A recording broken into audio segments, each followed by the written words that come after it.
Well, welcome everyone. It's just past noon, so we will go ahead and get started. I would like to welcome you to the Cancer Support Community's What's in Your First Aid Kit series. I'm Sally Warner. I'm the Executive Director for the Institute for Excellence in Psychosocial Care at the Cancer Support Community. We are a global nonprofit network of 175 locations, including Cancer Support Community and Gilda's Club affiliates, hospitals, and clinic partnerships.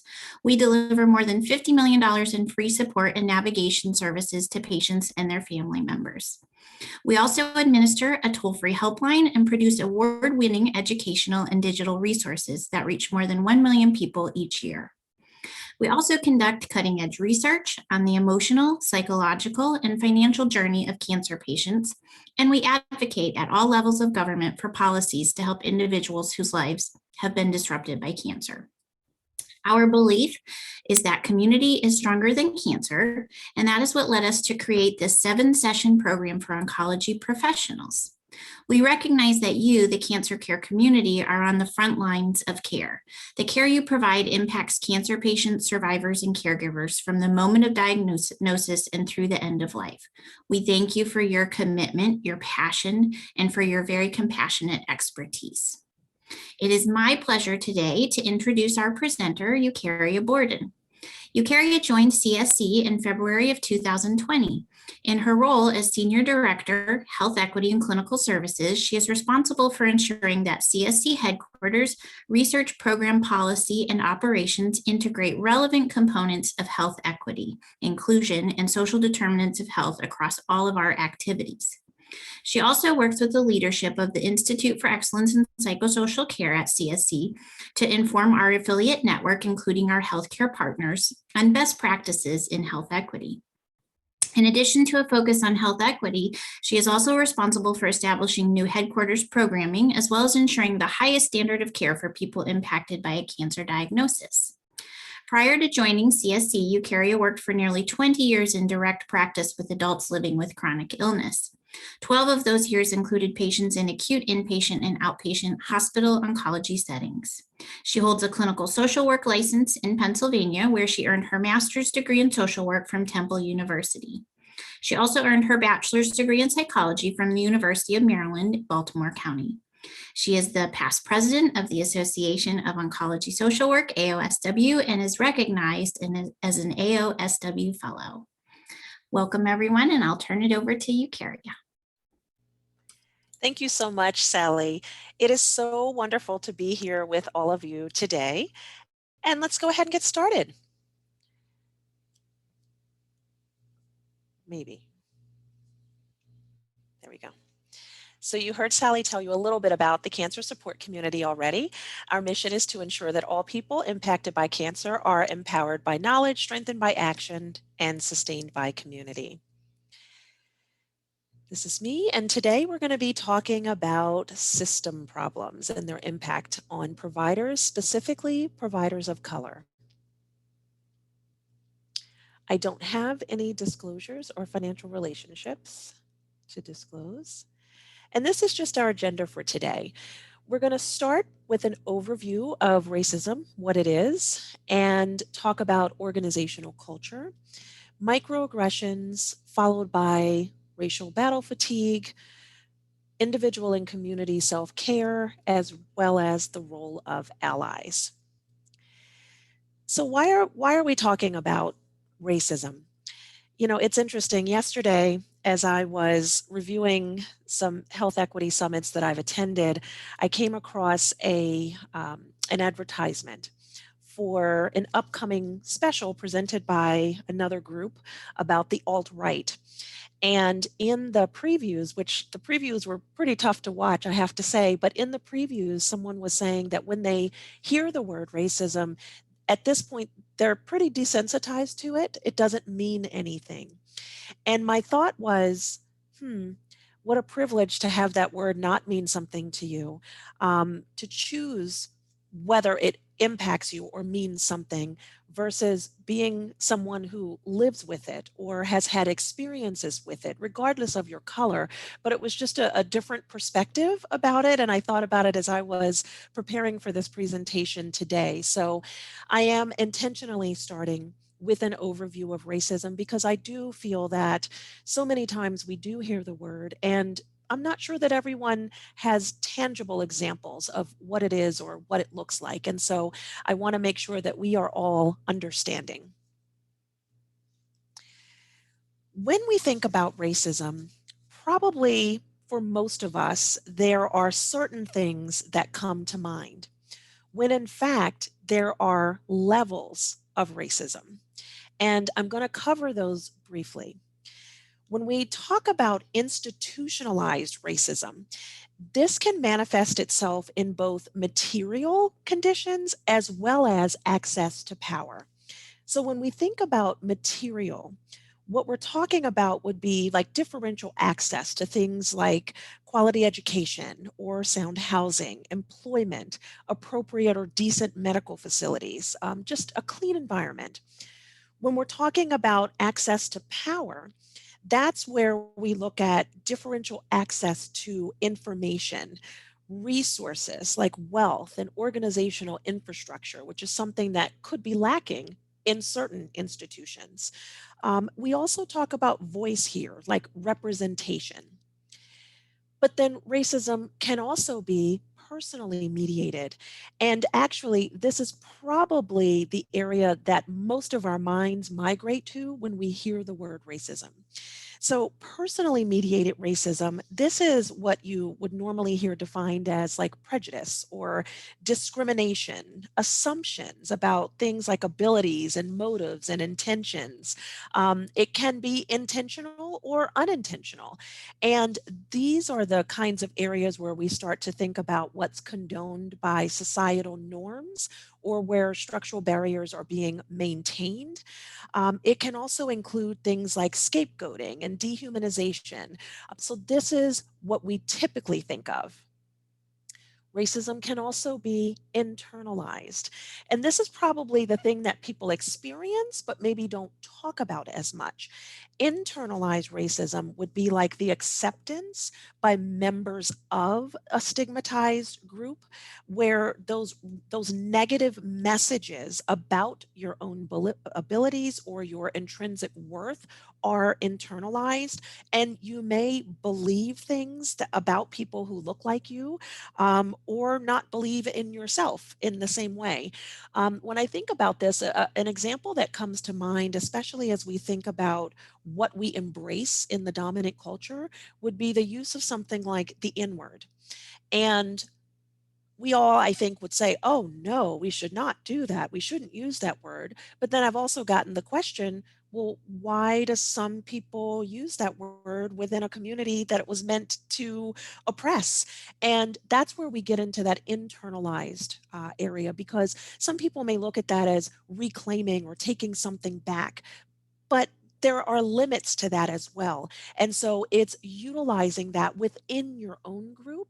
And it could even look like, like rejecting parts of your culture or parts of your history, and in a different way, sort of thinking about it more along the lines of what a dominant culture would think of it as. And then there's public health threat. This, I think, is, I was trying to think of the right word, because many of us, I think, have come to understand the impact of racism or racist policies, or those areas that I talked about with institutionalization that become a public health threat. But earlier this year, Dr. Susan Malinsky, who's the director of the CDC, actually put out an official statement about racism as a public health threat. And I actually want to read something to you from the new portal that was launched this spring, because it is a bold statement and one that I think helps people to begin to understand the impact of how racism is a public health threat. And so from the CDC website, it says, a growing body of research shows that centuries of racism in this country has had a profound and negative impact on communities of color. The impact is pervasive and deeply embedded in our society. And it goes on from there, but for the first time, we have the CDC making a statement such as this. And it also talks about the systemic nature of it, as well as the interpersonal and structural barriers. So if you haven't had a chance to check out the new portal by the CDC, certainly you can even put in CDC and racism in it and it comes up. But it is also included in the references from this presentation. So what does this look like? I'm going to go through several examples, actually, just to illustrate how racism shows up in our daily lives. So what you're looking at here are a series of calendars. And this is the number of days women have to work into the next year to earn as much as white men. So what we see here is that for Asian women, we would need to add 42 days to equal the pay that a white man would have earned in the previous year. For white women, that would be adding 100 days. For Black women, it's adding 226 days in the next calendar year. And for Hispanic women, that's adding 307 days. When we think about prisoners by race, I don't think anyone, excuse me, I don't think anyone would be surprised by what they're seeing. But what you're looking at is a chart that explains that Black prisoners are overrepresented in the US population when compared to their share of the total population. If you look at Hispanic prisoners, you see a similar phenomenon. When we look at college attainment of Black and white Americans, the share of both Black and white Americans with college degrees has increased dramatically over the last half a century, but there's still a gap. In fact, for every student enrolled in the average non-white school district, they receive $2,226 less than a white school district. And what that means is that if you have fewer resources for something like the kinds of courses that are offered, particularly in areas like math and science that are emphasized, especially in higher education, then you have fewer students with the support that they need or the credentials that they need to go to college. When we look at home loan applications by race, when trying to get financing, Black mortgage applications were more likely to be denied than for aspiring homeowners for other races.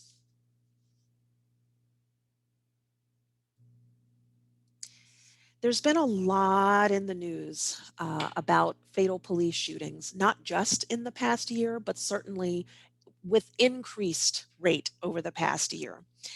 And so, what this shows you is that roughly half of those fatally shot by police are white, but Black Americans are fatally shot at a disproportionate rate when compared to their representation in the US population.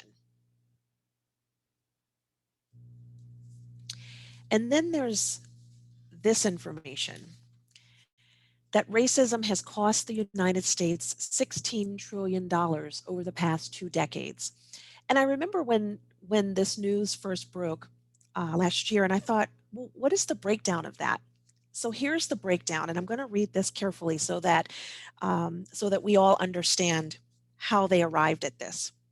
So the $16 trillion is the sum of the estimated economic losses from a combination of homeownership, education, and a business investment gap between Black and white households and firms.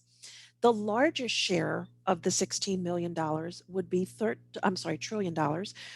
$13 trillion less in business revenue and the potential for 6 million fewer jobs created per year without revenue. The next largest chunk of that would be $2.7 trillion in wages that are not earned by Black workers. And the remaining share is from foregone income due to that education gap plus equity that is not accrued and reduced spending from homeownership gaps. That's a big number. And to have a number like this quantified is certainly something that I hope if any of us had seen would make us go and look it up and read more about it, because I thought, wow, I mean, I figured there was a large number, but it seemed almost too high until you really look into what I've just described across industries and looking at it over the past 2 decades. So I hope that what I've done for you is at least give you a different way to think about how racism shows up in our lives every day. And also to illustrate that it doesn't mean that you yourself are a person who has done something that we would label racist, which I think is where people's minds go, but really to look at how it's a part of, just everything around us. Next, we're going to talk about organizational culture, and I called this Get with the Program.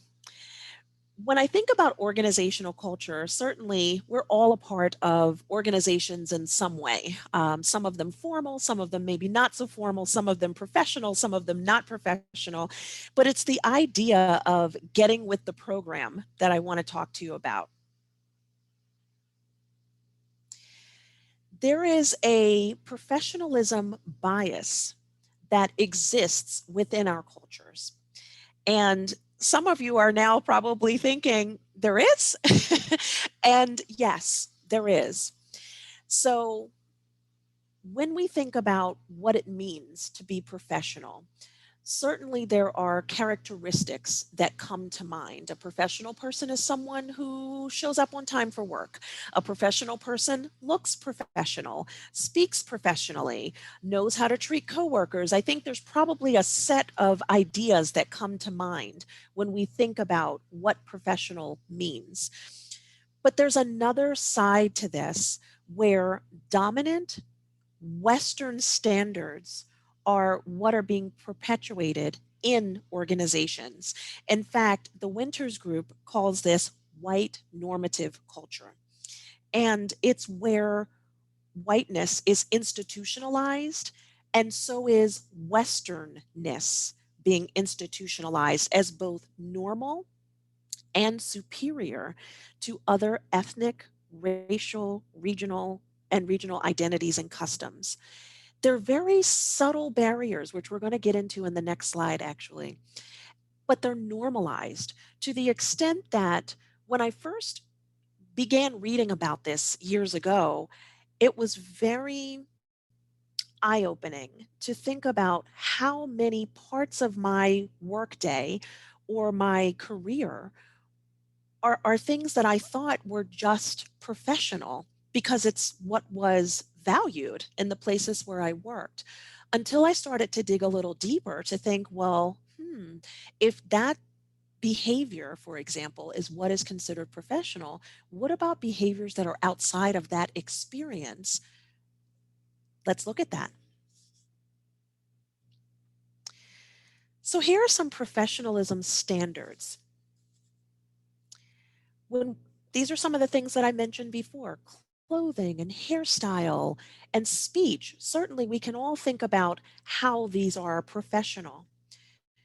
But when we think about something like hairstyle, I can't think of how many times it's come up that for a Black woman to have braids that are extension braids is not professional, or to have it in a ponytail is not professional. Whereas a white colleague can have her hair in a ponytail and that's considered professional. In fact, different presentation, but you should go read about the Crown Act, which really looks at women, especially Black women in professional spaces, to wear our hair naturally or, in styles that maybe you're not seeing in the work culture that you work in, but that are certainly intrinsic to our culture. And hairstyle also, when we think about hair in general, maybe not a hairstyle, but the amount of facial hair that you have. I'm in Philadelphia, and some of the Black men here do wear more professional hair. Certainly not just Philadelphia, but it's an example from where I live. And the way that that's viewed is that that's not professional at all. Why is there such a full beard? But I can think of examples in other parts of the country where that's something that they wouldn't even blink at that. And so when we look at something like speech, there's so many examples of speech.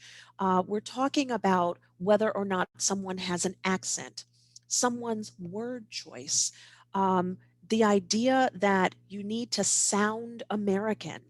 And some of these things may sound outside of the norm, like, no, we understand that people come from all over, but that's actually not the case.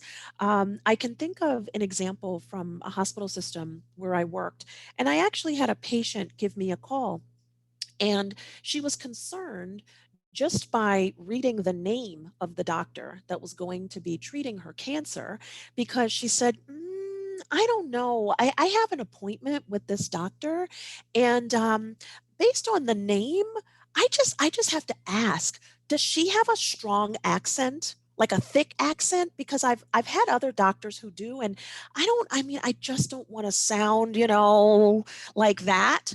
But I just want to make sure I can understand my doctor. She hadn't even heard her speak. She just saw her name and wanted to ask a question about what her speech would be like. And so I bring up this example because not just as colleagues of one another, but even the people who come to us for care, these are the kinds of things that are in their minds sometimes about what is professional and the care that I'm going to get.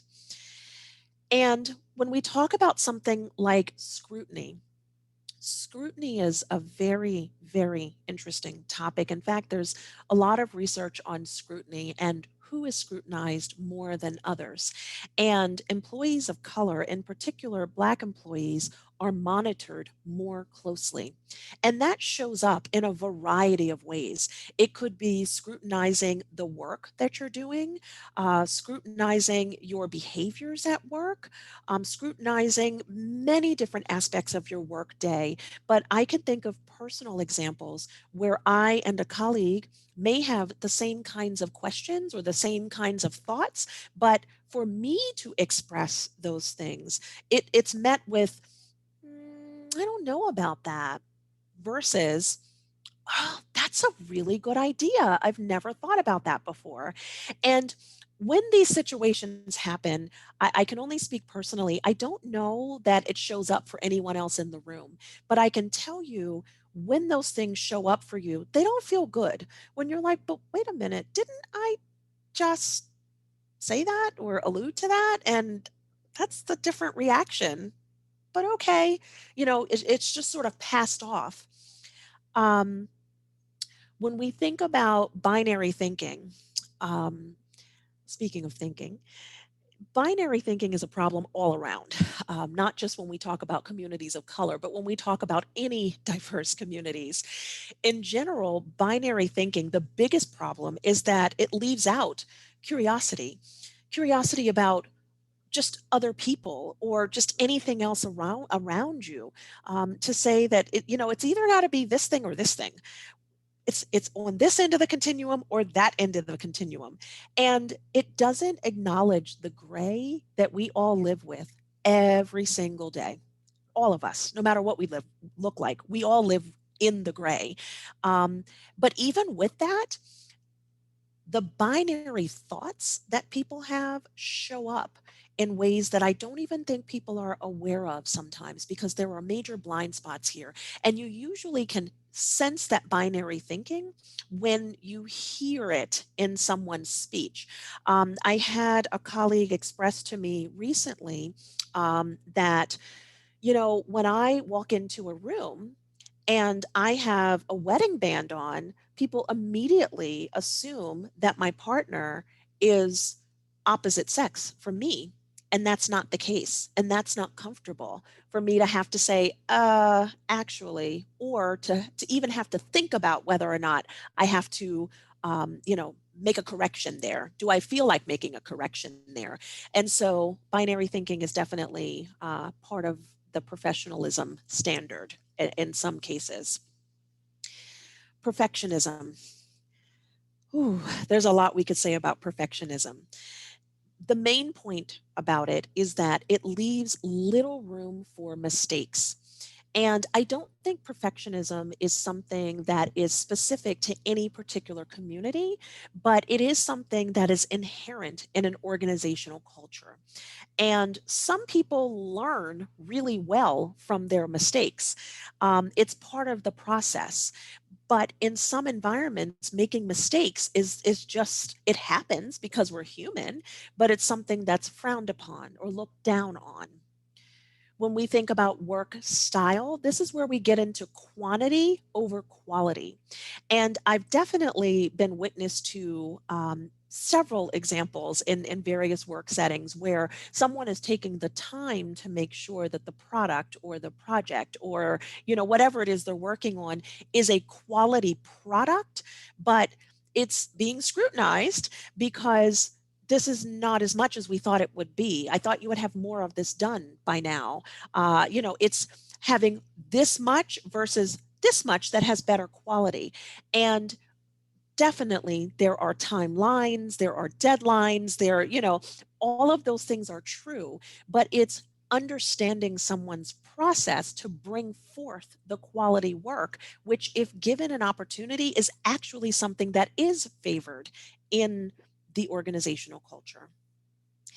And when we talk about timeliness overall, in many of our work settings, it's that sense of urgency. We got to do it now. It's got to be done now. All of this has to be done right now.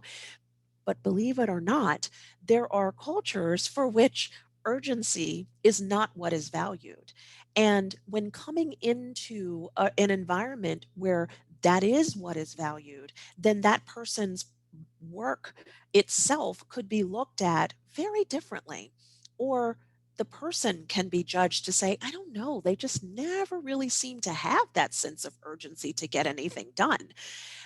So I bring you all of these examples to illustrate what professionalism is for many cases, but how it actually can impact people in different communities when their behavior simply in and of itself is not seen as aligning with that organizational culture's standards.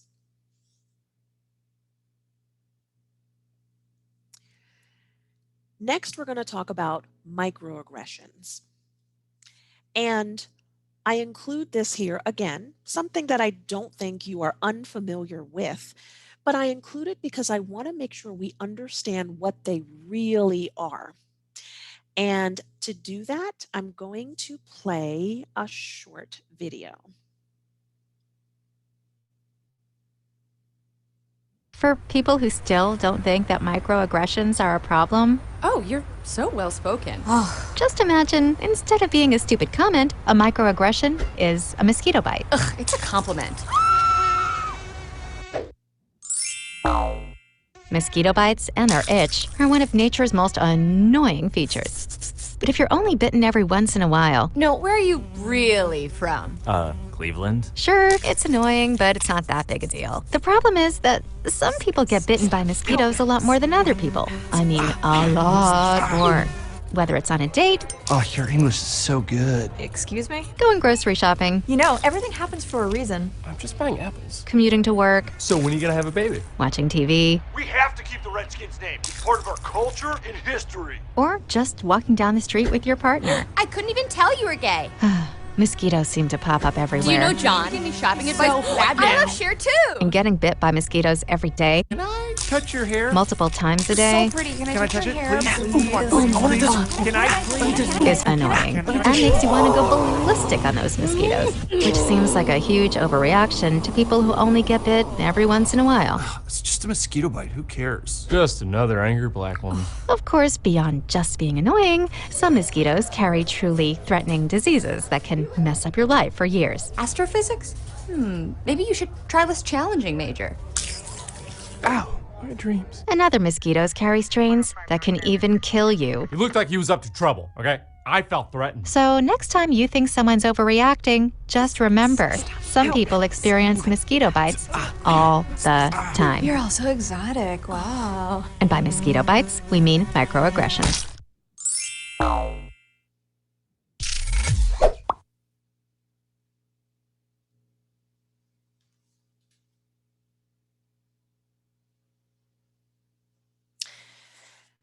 So,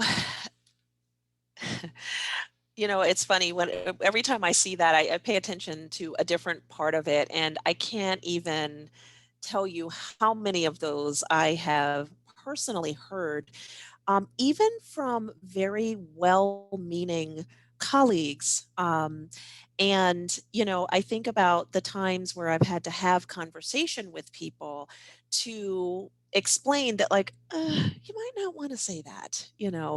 Um, I'll give you an example because I'm doing a presentation today and it's top of mind for me. When I've done presentations, people will come up to me in the end when we were coming up to people in person. People will come up to me in the end and say, "Oh my gosh, that was such a good presentation. You were so articulate." And, you know, if it was a good presentation, then what you want to hear is that the information that you shared was useful or helpful, or to at least know that someone paid attention to you.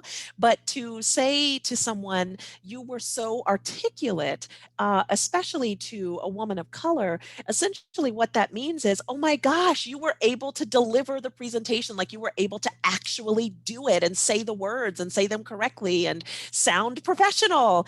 That's what it actually says. And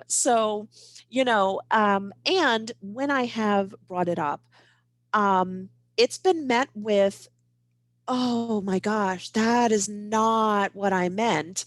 What I meant was, I really learned a lot by what you just said. Like, I had no idea about," and then they start to talk about what it means to give a presenter an example of, that I actually paid attention to the content. So what you see here are examples, some of them from the video, but then some others that just come up, and they can be intentional, unintentional, casual, frequent. They can be daily. They can be verbal or nonverbal. Stigmatizations, they can be concerning. They really are concerning. As I've just told you, they can be remarks, questions, actions. You may even think, well, can I ask questions? Well, yes, you can ask questions, but it's the questions that are asked in the way that came up in the video. So overall, no matter what they are cumulative. Microaggressions are cumulative. Microaggressions, it's a word that feels like a misnomer because there's nothing micro about them whatsoever. There are macro assaults as well, but they are exhausting. Maybe I should go back and add that as a box. They are exhausting because it's constantly trying to decide, do I address it right now? Is it the time? Maybe next time. Or, you know what, this is the fourth time that's happened. I think now I have to address it. So when you think about the cumulative nature of microaggressions, that actually brings us to our next concept. And before we go here, Kara, I think this is where we are launching a poll. So I'm curious, how many of you have heard of racial battle fatigue?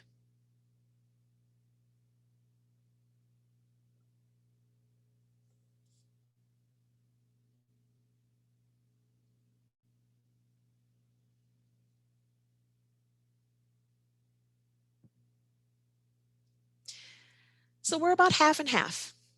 We've got 54% of you who have and 46% of you who haven't.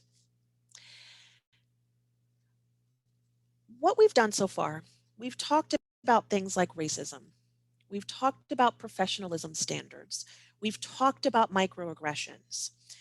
The reason that we've talked about all of those things up until this point in the presentation is because when we talk about the cumulative nature of all of those things, that leads us to a discussion about racial battle fatigue, which is what we're here to talk about today. And I know many of you have been to presentations where you just talk about microaggressions or you just talk about racism. But when you talk about them in their totality and when they are together, they actually lead to a much bigger problem.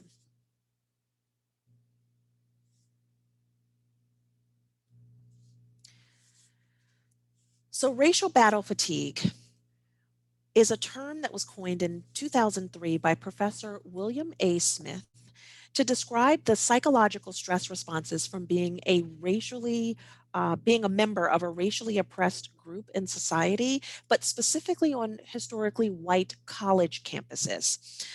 He is a professor at the University of Utah.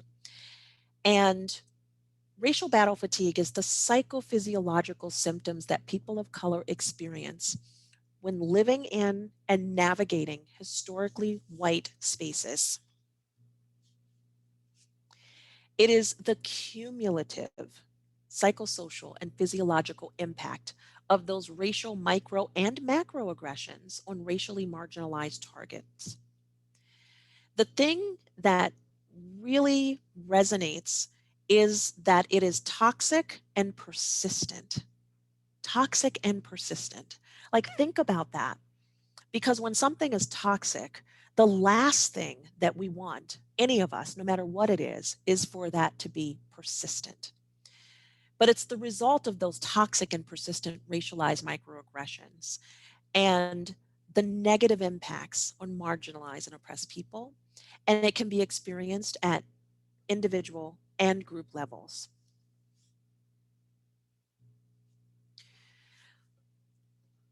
So when we look at what these stress responses are, looking at the top left, where we have psychological stress responses, you see that it can be a variety of things: anxiety, hopelessness, disappointment, sudden changes in mood, resentment, disappointment. But there's also physiological stress responses like sleep disturbance, fatigue, that exhaustion that I talked about before, headaches, muscle aches. When we look at behavioral stress responses to this cumulative nature of all of this, we look at things like withdrawal or isolation from others, which, when we go back to those professionalism standards, how many of you have been in a work situation where you're like, I don't know, he or she or they just sort of stay to themselves? And we tend to say that's a problem they have without even considering the fact that it could be the result of problems that they are experiencing in that setting. You know, this is where we look at quickness to argue or even procrastination, just not being able to get yourself in gear because you're also feeling, the frustration and also maybe not sleeping or also feeling ill. And when we look at the impact of those racial microaggressions, especially because we think about how frequent they can be, or if we think about macroaggressions that maybe don't happen every single day, but they still have an impact nonetheless. When I have either experienced these things or when I've spoken to colleagues who've experienced these things, frequently you're so caught up in the stress response that you're having, whether it's psychological, behavioral, or physiological, that you're not even taking the time, because you're experiencing these symptoms. You're not even thinking about the fact that all of what you're experiencing is part of something larger, part of a bigger problem, part of that racial battle fatigue. So I want to give you some examples, anonymous examples from colleagues when I talked about the fact that I was doing this presentation. I have permission to share, except not name, just experience. But this will hopefully help us to understand what this looks like. Going to work was so hard. Every day it was something. I was sick and tired of it. I didn't feel like myself at all. Many days ended in tears. Then, the next day, I'd have to do it all over again. I was on edge with my family. I'd be up all night. I couldn't settle my mind enough to sleep. I kept thinking about what was going on at work. I'd never had that many glasses of wine. I just wanted to quit, but that wasn't an option financially. It took a while for me to find another job, but eventually I did. I felt like everything around me was out of control. No matter how hard I tried, my work was never good enough. There was clearly a different standard for my white colleagues. These are just 3 examples that I share, but these are the kinds of experiences that employees of color are having in these white dominant spaces within organizations across many industries. And the bottom line is that having these experiences day in and day out, feeling like things are out of control, having to keep doing it all over again, the word that I would hear was traumatizing. It's a word that I have used myself, traumatizing. Work is something that we do. Sometimes it's because we enjoy it. Sometimes it's because we need the money. Sometimes it's both. It could be a lot of things. But to have that also be the traumatizing experience, and then you add in something like a pandemic, it can feel unbearable and overwhelming and essentially lead to burnout. And we've been seeing a lot of this among our colleagues. They may not always tell you everything that's going on. Some of it is about the work itself. But when you think about even the cumulative effects of living through and continuing to live in a pandemic, the feeling of burnout is something that we are all experiencing on some level or another. But when you have the added impact of the racial battle fatigue, this is where we're seeing people say, like, you know what? I've had enough. I just have had enough. I've had colleagues leaving their places of employment, even with the financial implications, because it just becomes too much to bear. So when we think about how we take care of ourselves, the first thing, and I found this quote and I really, really liked it because it just speaks the truth. To remind yourself that the problem we are facing is not our fault. It's the fault of oppressors who have built systems to maintain the status quo.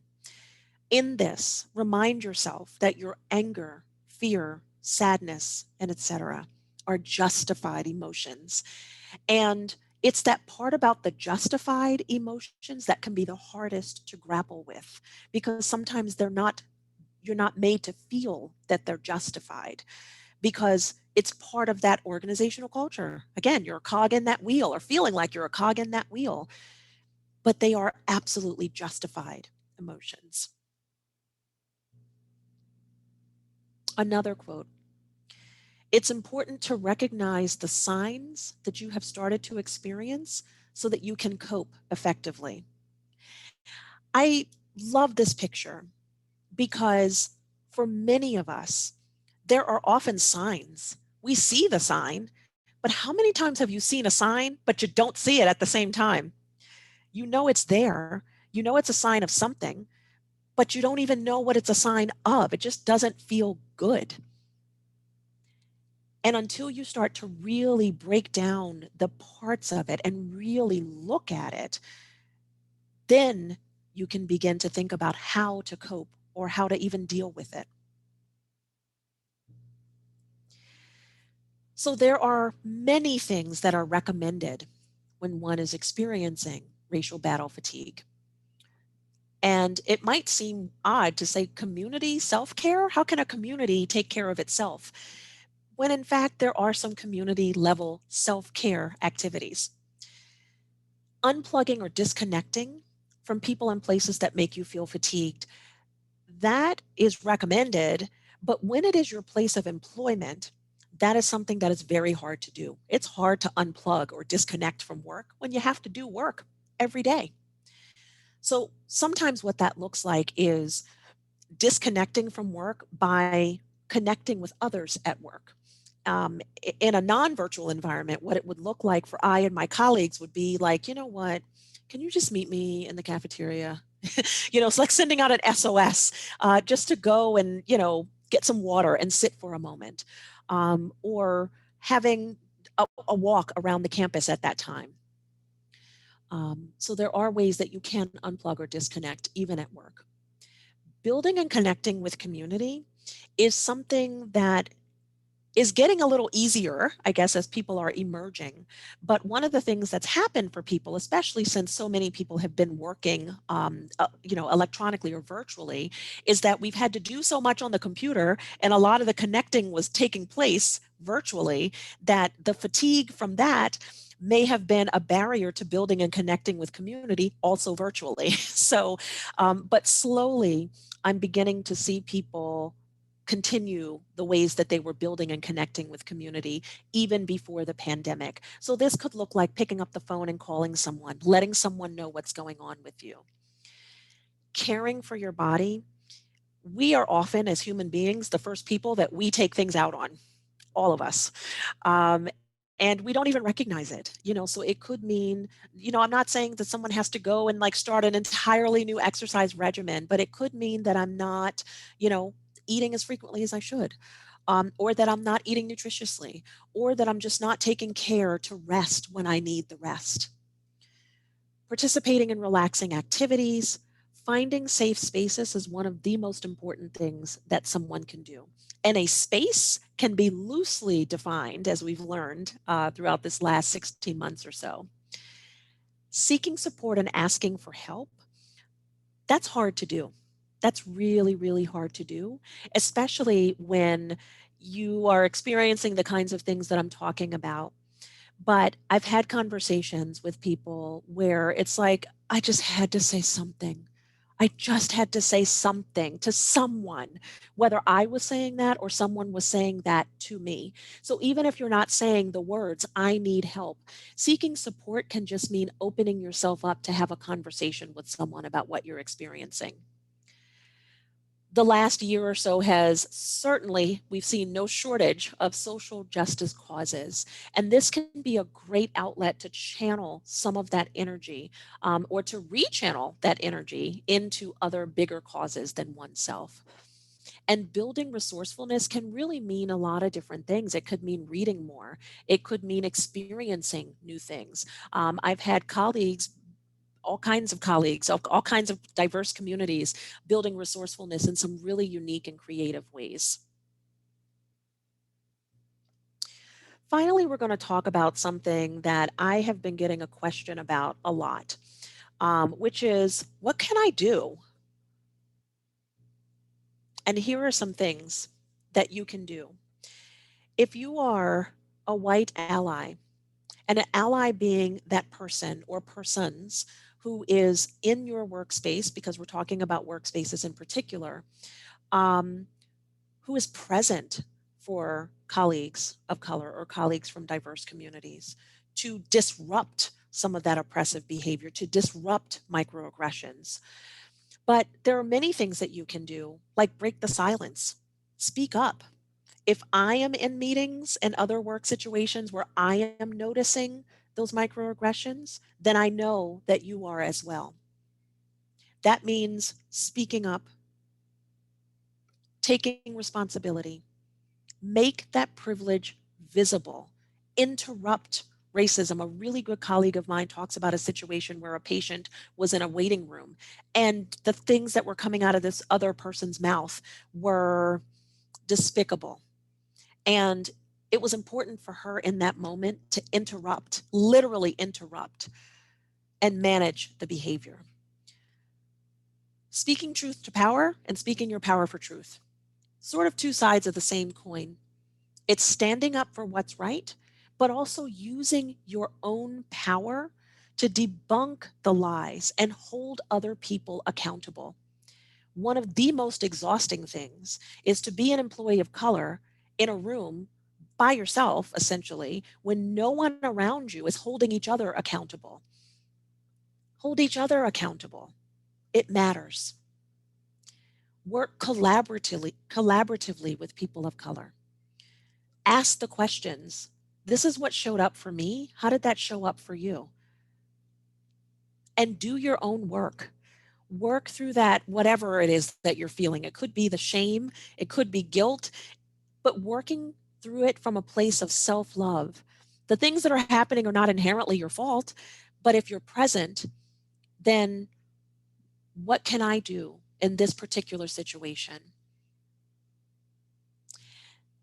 That brings me to the end of our presentation today. And there are, of course, references that go with this, but I want to move on to our questions and answers in the last few moments that we have. Great, Eucharia. This was wonderful. And just based on the comments, it's very much resonating. Oh, good. We know that you spoke a bit about supporting colleagues, but are there other things that folks can do that make impact? Oh, absolutely. I've got a very good colleague, a white woman who lives in St. Louis. And in her area, one of the things that she did, there's a book called Witnessing Whiteness. And in her community, they actually started a Witnessing Whiteness group. And she is loving it because what they do is they talk about examples, some from the book, some from their own work experiences, but they are supporting one another, just around things that are coming up. How did I show up here? Is that how I wanted to show up for my colleague? I don't think it was, but what could I have done instead? So there are groups like that that are happening. There are people who are a part of book clubs, and, book clubs, I know people feel a lot of things about, but it provides an opportunity to react to material and really work through in that way as well.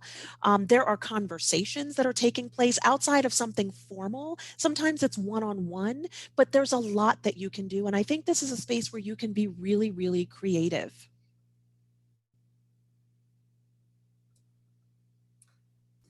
So if we realize that we have been part of microaggressions at work, and now we are recognizing it based on what we learned today, how do we repair that? You speak up. You do. I'm going to give you an example. I was talking to two white colleagues, and I was very upset about something that happened in a meeting. And it was conversation that was taking place as though I was not sitting there. And it was just one of those days where I personally felt too exhausted to say anything. I just did, because it was happening so frequently. And my colleague said to me, Eucharia, what would you have preferred to have happened in that meeting just now? And I said, you know what I would have preferred? I would have preferred that the white people in the room check the other white people in the room, because sometimes it's about the messenger as well as the message. A lot of times it's about the messenger. And for me to speak up, it's not that I can't, it's not that I don't, I do. But people will sometimes say, well, of course she's going to say that. I mean, of course she's going to feel that way. She's Black too, whether they say it to me or not. Nonverbals also speak volumes. But whenever one of my white colleagues would speak up in a room to say, I don't think you should be saying that, or we really need to think about how that sounds, the message is received differently. Another quick example, I have a colleague who was out with another colleague at lunchtime.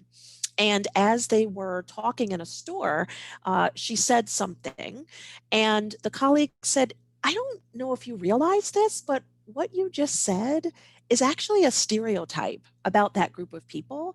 And it doesn't sound so good when you say that. Now, that comment was just the two of them. It wasn't in a large meeting. It was just a lunchtime, let's go get something. But so there are opportunities in large settings, but there are also opportunities one-on-one to speak up. And the reaction was, oh my gosh, that's not what I meant. I thank you. I didn't know.